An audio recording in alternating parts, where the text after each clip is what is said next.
ಆತ್ಮೀಯ H16 news ಅರ್ಥಾತ್ ಹೇ ಸೀತಾರಾಮಗೆ ಸ್ವಾಗತ. ನಾನು ನಿಮ್ಮ MI ಅಥವಾ ಮಲ್ಲಪ್ಪ ಜೋತಾವಾರ. ಆದ್ಮೇಲೆ ಈಗ ತಾವು ದಿನ ಸುದ್ದಿಗಳನ್ನ ಅದರ ಜೊತೆಗೆ ವಿಶೇಷತೆಗಳನ್ನ ನೋಡ್ತಾ ಹೋಗಿ ವಿಶೇಷ ಈ ಮೊದಲನೇ ಸುದ್ದಿಯನ್ನು ನೋಡಿ.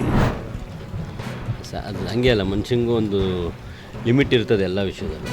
ಆ ಲಿಮಿಟ್ ಮೀರಿದಾಗ ಎಲ್ಲರೂ ಸಹನೇನು ಕಟ್ಟೆ ಹೊಡೆಯೋ ಸಂದರ್ಭ ಬರ್ತದೆ. ಅದನ್ನು ಹೇಳಿರ್ಬೋದು. ಅಲ್ಲ, ಅವ್ರು ಯಾವ ಅರ್ಥದಲ್ಲಿ ಹೇಳಿದಾರೋ ಗೊತ್ತಿಲ್ಲ. ಅಲ್ಲ, ಅವ್ರು ಯಾವ ಅರ್ಥದಾಗ ಹೇಳಿದಾರೋ ಗೊತ್ತಿಲ್ಲ. ನಾನು ನೋಡಿದೆ ಯಾವ ಅರ್ಥ ಹೇಳಿದಾರೆ ಅನ್ನೋದು ಗೊತ್ತಿಲ್ಲ. ಆಮೇಲೆ ಅದರಲ್ಲೂ ಹೇಳಿದ್ದಾರೆ ಕೆಲವೊಂದೊಂದನ್ನು ನೀವು ಯಾವುದಕ್ಕೂ ಕಲ್ಪನೆ ಮಾಡ್ಕೊಬಿಡ್ರಿ ಮಾಧ್ಯಮದವರು. ಪರಿಸ್ಥಿತಿ ಸಂದರ್ಭಕ್ಕೆ ಮಾತಾಡಿರ್ತೀವಿ, ನೀವು ಅದನ್ನು ತಾನು ಎಲ್ಲದನ್ನು CM ಕುರ್ಚಿ ಮೇಲೆ ಇಡಬೇಡ್ರಿ ಅಂತ. ಸತ್ಯನೂ ಇದೆ. ಮಾನ್ಯ ಮಾಜಿ ಸಂಸದರು DK ಸುರೇಶಣ್ಣ ಹೇಳಿದಾರಲ್ಲ, ಕುರ್ಚಿ ಬಿಟ್ಕೊಡೋದು ಸುಲಭ ಅಲ್ಲ.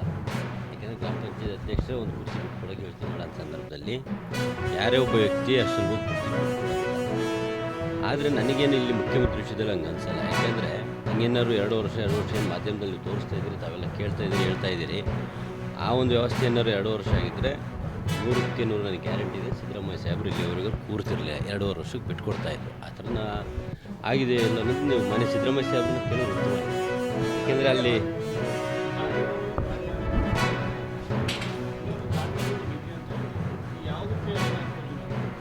ಎರಡನ್ನೂ ಸಂದರ್ಭಕ್ಕೆ ಸರಿಯಾಗಿ ಉಪಯೋಗಿಸ್ಬೇಕಾಗ್ತದೆ. ಕೆಲವು ಸಂದರ್ಭದಲ್ಲಿ ತಾಳಿದವನು ಬಾಳೆಯನ್ನು ಅನ್ನೋ ರೀತಿಯಲ್ಲಿ ಬಾಳ್ಬೇಕಾಗ್ತದೆ. ಕೆಲವೊಂದು ಸಂದರ್ಭದಲ್ಲಿ ತಾಳ್ಮೆಗೂ ಒಂದು ಮಿತಿ ಇರ್ತದೆ. ಆ ಮಿತಿ ಮೀರಿತು ಅಂದರೆ ತಾಳ್ಮೆನೂ ಎರಡೂ ಸಂದರ್ಭಕ್ಕೆ ಸರಿಯಾಗಿ ಅನುಗುಣವಾಗಿ ಅದು ನಡೀತದೆ. ಬಿಟ್ಟರೆ ಅದು ಎರಡು ಒಂದೇ ಸರಿ ಬರೋದು. ಅಲ್ಲ, ಹೇಳ್ಬಿಟ್ನಲ್ಲ ಈಗ. ಅಲ್ಲ, ನಾವು ತಾಳ್ಮೆ ಇಲ್ಲಿದ್ದೀವಲ್ಲ, ಇನ್ನೂ ತಾಳ್ಮೆಗಿದ್ದೀವಿ, ಇಂದು ಇದ್ದೀವಿ, ಮುಂದೂ ಇರ್ತೀವಿ. ನಮ್ಮ DK ಸಾಹೇಬ್ರ ತತ್ವ ಏನಿದೆ ಆ ತತ್ವ ನಾವು ಪಾಲಿಸ್ತಾ ಇದ್ದೀವಿ. ತಾಳ್ಮೆ ಎಲ್ಲ ವಿಷಯದಲ್ಲೂ ಹೈಕಮಾಂಡ್ ಏನು ಹೇಳುತ್ತೋ ಅದ್ರ ಥರ ನಾವು ನಡ್ಕೊಂತೀವಿ. ಮಾತಾಡಿದ ಆಲ್ರೆಡಿ ಆ ವಿಷಯ ಮಾತಾಡಿದೆ. ಈಗ ಸದ್ಯ CM ಕುರ್ಚಿ ಖಾಲಿ ಇಲ್ಲ. ಹೈಕಮಾಂಡ್ ಮಧ್ಯಪ್ರವೇಶ ಮಾಡಿ ಈ ಒಂದು ಮುಖ್ಯಮಂತ್ರಿ ಚರ್ಚೆ ಮಾಧ್ಯಮದವ್ರ ಜೊತೆ ನಮಗೆ ಆಗಲೆಲ್ಲ ಬಂದು ಮಾಧ್ಯಮದವ್ರು ಕೇಳಿದಾಗ ಉತ್ತರ ಕೊಡ್ದಂಗೆ ಇರೋಕ್ಕಾಗೋದಿಲ್ಲ. ತಾವು ಬಂದು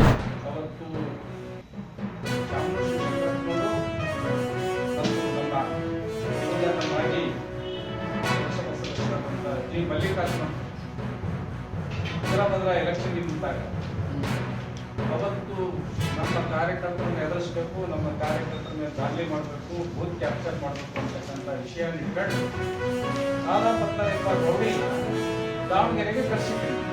ಗ್ಯಾಂಗ್ ಅಲ್ಲ, ಒಬ್ಬನೇ ಅಲ್ಲ, ಗ್ಯಾಂಗ್ ಅಲ್ಲ.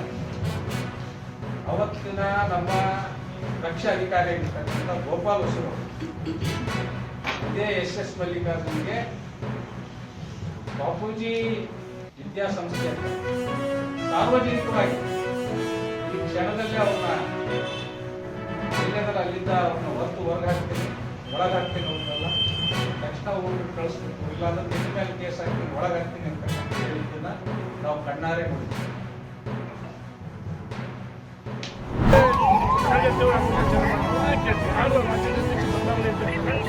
ಅವರನ್ನೇ ಕೇಳಿ ನಾನು ಯಾವುದೇ ವಿವರ ಇಚ್ಛೆ ಪಡಲ್ಲ.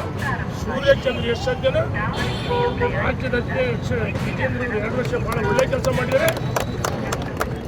ಅವರೇ ಅಧ್ಯಕ್ಷ ಮುಂದುವರಿದರೆ ಅವರ ಸಾರಥ್ಯದಲ್ಲಿ ಸ್ಥಳೀಯ ಸಂಸ್ಥೆಗಳು ದಾವಣಗೆರೆ ದಕ್ಷಿಣ ಮತ್ತು ಬಾಗಲಕೋಟೆ 2 ಉಪಚುನಾವಣೆಗಳು, ವಿಧಾನ ಪರಿಷತ್ ಚುನಾವಣೆಗಳು, ಮುಂಬರುವ ವಿಧಾನಸಭೆ ಚುನಾವಣೆ ಅವರ ನೇತೃತ್ವದಲ್ಲೇ ನಾವು ಚುನಾವಣೆಗೆ ಹೋಗ್ತೀವಿ.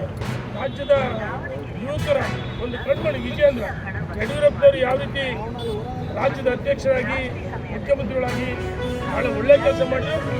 ನಮಗೆ ಅವರ ಮಾರ್ಗದರ್ಶನ, ನರೇಂದ್ರ ಮೋದಿಜಿಯವರು ಒಳ್ಳೆ ಕೆಲಸ ಮಾಡಿದರೆ ಅವರ ಆಶೀರ್ವಾದದಿಂದ ಕರ್ನಾಟಕದ ಪ್ರಮುಖ ಮತದಾರರು ಕಾನೂನಿನ ಕಾಯ್ತಾರೆ. 100 ದಿನದಲ್ಲಿ ವಿಜೇಂದ್ರ ಸಾರಥ್ಯದಲ್ಲಿ ಚುನಾವಣೆಗೆ ನಮ್ಮ ಸಮುದಾಯಕ್ಕೆ ಬಹಳ ಮುಖ್ಯವಾಗಿತ್ತು. ನಮ್ಮಲ್ಲಿ ಇವಾಗಲೂ ಕೂಡ ಕಪ್ಪು ಮಾರಿ ಜೀವನ ಮಾಡ್ತಾ ಇದ್ದಾರೆ, ಕಪ್ಪು ಕಳೀತಾ ಇದ್ದಾರೆ. ಅಂಥವರಿಗೆ ಮೀಸಲಾತಿ ಬೇಕು. ಈಗ ಏನಾಗ್ಬಿಟ್ಟಿದೆ ಅಂದರೆ ನಮ್ಮಲ್ಲಿ ರುದ್ರಪ್ಪ ಲಮಾಣಿ ಅಂತ ಡೆಪ್ಟಿ ಸ್ಪೀಕರ್ ಇದ್ದಾರೆ, ಅವರಿಗೆ ಮೀಸಲಾತಿಯನ್ನು ಅವರಿಗೆ ಬೇಡ. ಯಾಕಂದರೆ ಅವರು ಲೂಟಿ ಹೊಡೆದು ಕೋಟಿಗಳಿಗೆ ಆಸ್ತಿ ಮಾಡ್ಕೊಂಡಾರೆ. ಅವ್ರ ಅಂಥವರಿಗೇನೋ ಮೀಸಲಾತಿ ಬೇಡ. ಹಾಗಾಗಿ ಅವರು ಸಮಾಜ ಪರ ಒಂದೇ ಒಂದು ಕೂಗೆತ್ತಿಲ್ಲ. ಮುಂದಿನ ಮುಂದಿನ ತಿಂಗಳು 14ನೇ ತಾರೀಕುವರೆಗೂ ಕಾಂಗ್ರೆಸ್ ಸರ್ಕಾರಕ್ಕೆ ಗಡುವು ಕೊಡ್ತೀವಿ. ನಮ್ಮ ಸಂತ ಸೇವಾಲಾಲ್ ಮಹಾರಾಜನ ಪುಣ್ಯ ಸ್ಥಳದಿಂದಲೇ ನೀವೇನಾದ್ರು ಅದ್ರ ಒಳಗೆ ಈ ಮೀಸಲಾತಿಯನ್ನು ಸರಿಪಡಿಸಲಿದ್ರೆ ಅಲ್ಲಿಂದನೇ ಕಾಂಗ್ರೆಸ್ ಹಠವೋ ಬಂಜಾರ ಬಚಾವೋ ಅಂತ ಸ್ಲೋಗನ್ ಮೂಲಕ ಪ್ರತಿ ತಾಂಡದಲ್ಲಿ ನಾವು ಈ ಆಂದೋಲನ ಸ್ಟಾರ್ಟ್ ಮಾಡ್ತೀವಿ. ತಾವೆಲ್ಲ ಇಲ್ಲಿವರೆಗೆ ಸುದ್ದಿಗಳನ್ನು ನೋಡಿದಿರಿ, ಜೊತೆಗೆ ವಿಶೇಷ ಘಟನೆಗಳನ್ನು ಸಹ ನೋಡಿದಿರಿ. ಅದು ನಿಮ್ಗೇನು ಅನ್ನಿಸ್ತು? ನಿಮಗೆ ಲೈಕ್ ಮಾಡಿರಿ, ಶೇರ್ ಮಾಡಿರಿ, ಕಾಮೆಂಟ್ ಮಾಡಿರಿ, ಜೊತೆಗೆ ಸಬ್ಸ್ಕ್ರೈಬ್ ನಿಲ್ಲಿಸ್ಬೇಡ್ರಿ. H16 ನ್ಯೂಸ್ ಅರ್ಥಾತ್ ಈ ಸಿದ್ದರಾಮಯ್ಯ ಸತ್ಯದ ಕೈಗನ್ನಡಿ ವಂದನೆಗಳು.